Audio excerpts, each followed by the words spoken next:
গরমকালে টক তো আমরা সবাই খাই, কিন্তু শীতকালে এরকম আমুদে মাছের টক হবে তেঁতুল, আমড়া, আম ছাড়াই। একবার এইভাবে আমুদে মাছের টক বানানোর জন্য প্রথমেই কড়াই বসিয়ে দিয়ে পরিমাণ মতো তেল নিয়ে লবণ হলুদ মাখিয়ে নিয়েছি। মাছগুলো একদম লালচে করে ভেজে তুলে নেব।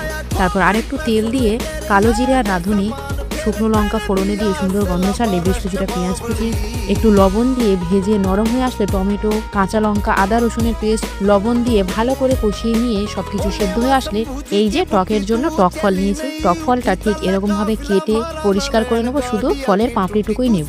এবার দিয়ে দিলাম, সেটা ভালো করে এবারে কষাবো। হলুদ গুঁড়ো, কাশ্মীরি লঙ্কার গুঁড়ো, জিরে গুঁড়ো, ধনে গুঁড়ো দিয়ে ভালো করে কষিয়ে নিয়ে যখনই সুন্দরভাবে মেল্ট হয়ে আসবে গরম জল দিয়ে হাই ফ্লেমে ফুটিয়ে উঠলেই দিয়ে দেবো ভেজে রাখা মাছ। ঝোলটা ঘন হয়ে আসবে, ধনেপাতা কুচি দিয়ে গরম ভাতের সাথে সার্ভ করুন অ্যান্ড এনজয়।